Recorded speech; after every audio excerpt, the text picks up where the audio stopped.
Hi, everybody. How are you doing? If you're new here, I highly recommend you hit that subscribe button and the bell down below to not miss a single one of our new lessons. And don't forget, if you like this lesson, please show us some support by hitting that like button. Also, take your fluency to the next level with our lessons.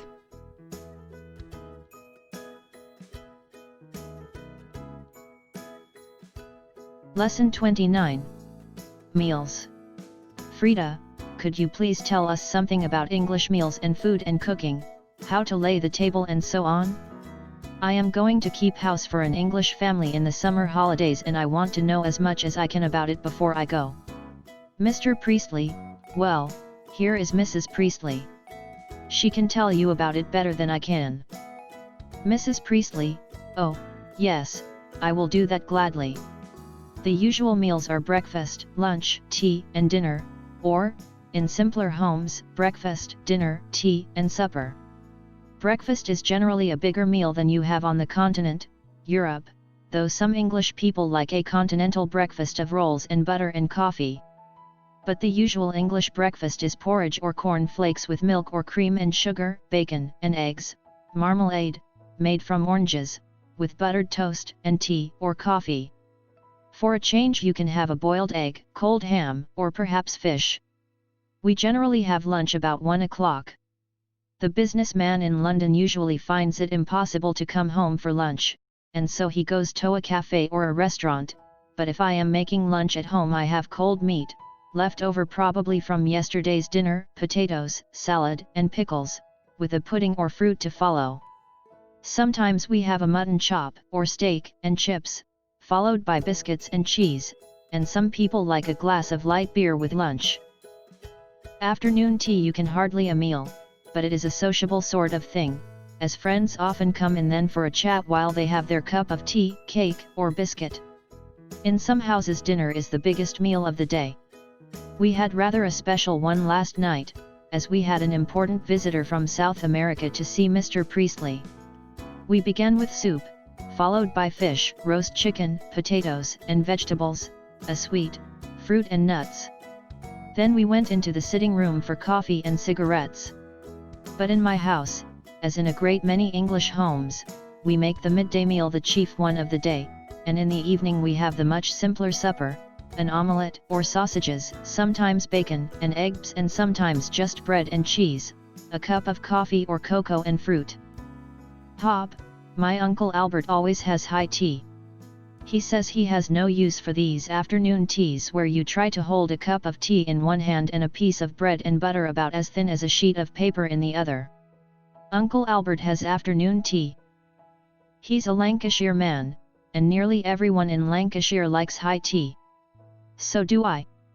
We have it between 5 and 6 o'clock, and we have ham or tongue and tomatoes and salad, or a kipper, or tinned salmon, or sausages, with good strong tea, plenty of bread and butter, then stewed fruit, or a tin of pears, apricots, or pineapple with cream or custard and pastries or a good cake. And that's what I call a good tea. Mrs. Priestley, have you now got what you wanted, Frida? Frida, yes, that is very useful, but I'd like to know exactly how to lay a table and the names of all the things you use. Mrs. Priestley, well, here is Susan. She does it every day and will tell us what she does. Susan, first, I spread the tablecloth and then I put out table mats to protect the table from hot plates and dishes, a small mat for each guest and larger ones for the hot dishes. I take out of the drawer in the sideboard all the cutlery, a fish knife and fork for the fish, a large knife and fork for the meat, a small knife for the butter, and a fruit knife for the dessert. Then there is a pudding spoon and a fork for the sweet, and a soup spoon for the soup. I put the knives and the soup spoon on the right-hand side and the forks on the left, except the pudding spoon and fork, which I put across the top. Then I put out the serving spoons and forks, the carving knife and fork, the bread board and a knife to cut the bread, and I sharpen the carving knife, as I know Mr. Priestley hates a blunt carving knife. On the left of each guest I put a small plate for bread and on his right a wine glass if we are having wine, and in the middle of the table I put a jug of water with a few pieces of ice from the refrigerator in it. Then I put out the table napkins for each guest, put the coffee cups and saucers with cream and brown sugar and coffee spoons on the tray, and I am ready for the guests to come in. Frida, thank you very much, Susan. There's another thing I want to ask you about, Mrs. Priestley. I have never tasted anywhere else such lovely cake as I get at your house. Will you please tell me how you make it? Mrs. Priestley, I'm glad you enjoy my cakes and it's very nice of you to say so. They are quite easy to make. I'll write down the quantities of flour, butter, sugar, fruit, etc., that you need and the directions for mixing and baking. If you follow these directions you can't go wrong. Frida, thank you very much, Mrs. Priestley. I'll do exactly what you tell me, and if I can make a cake like yours I shall be very proud of myself. Hob, well, Frida, I hope your cake will be better than those made by Aunt Aggie. I went to see her one day and found her nearly in tears. What's the matter? I asked. Oh, she said, I've just made a cake and the mice have been and eaten it. Well, I said, why worry about what happens to a few mice? Comments. In this lesson there are a number of words with the pronunciation of which students might find some difficulty. The word marmalade, for example, has 3 A's in it and every one had a different sound.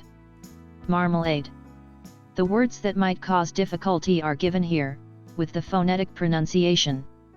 Apricot, biscuit, cocoa, drawer, fruit, guest, pastries, pears, pineapple, salad, salmon, spread, steak, stewed, tomatoes, tongue.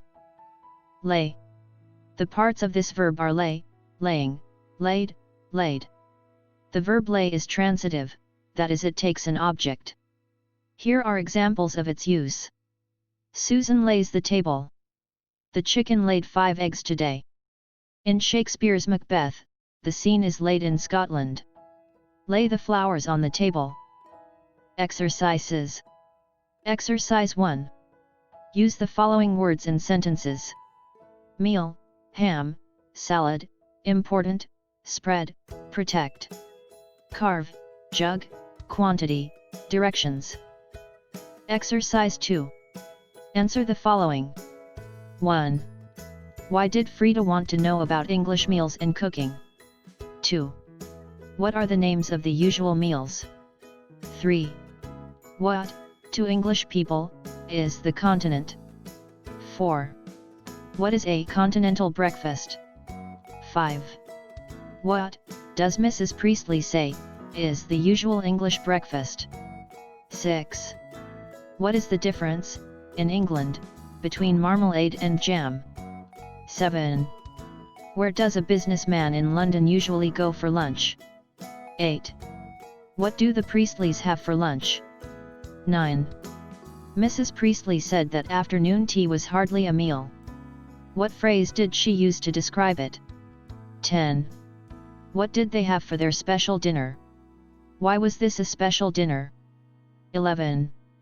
What is a high tea? 12. Why are table mats used? 13. What is cutlery? 14. What is a carving knife used for? 15. Where did Susan get the ice? 16. Mention 3 things used in making a cake. Dictation. Susan speaking. I like to lay the table carefully, especially when Mr. Priestley has an important visitor to dinner. I put out the cutlery, which I clean and polish every week, and I sharpen the carving knife because I know Mr. Priestley hates a blunt one. The cutlery is kept in a drawer in the sideboard, the wine glasses are on shelves in the sideboard. Many of our visitors, especially if they are Americans, like ice in the drinking water.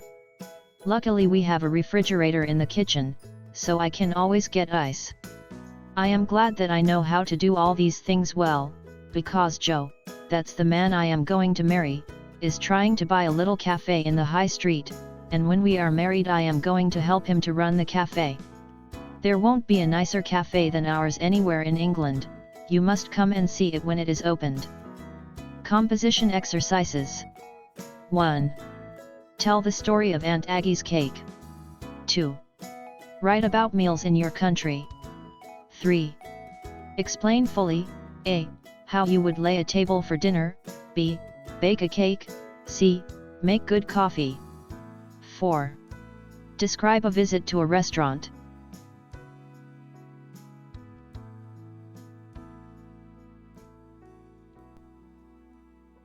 Dear friends, thank you very much for your support, for watching and for liking.